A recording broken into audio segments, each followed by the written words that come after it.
Hi my friends. I did a video a few years back on how to find, harvest, and make tea from rose hips, and I used a dehydrator to dry the rose hips. However, not everyone has a dehydrator, and I've been asked how to dry the rose hips in an oven. So this video is an answer to that question, how to dry rose hips in the oven. Let's get to it.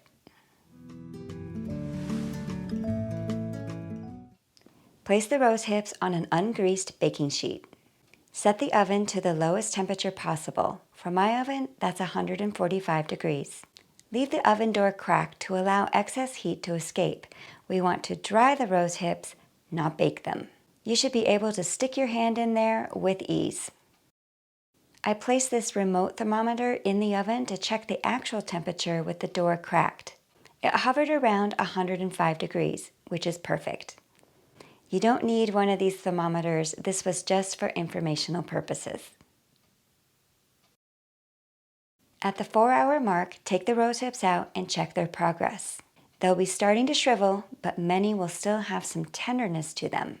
They look pretty wrinkled, but they've still got a long ways to go. Check them periodically over the next few hours. Here are mine at the 9-hour mark, and I'm calling them done. They feel hard as little rocks, absolutely no squishiness to them whatsoever.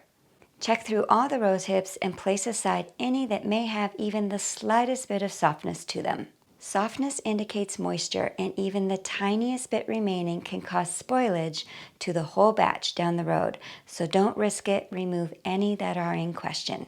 Take the fully dried rose hips and pulverize them in a blender.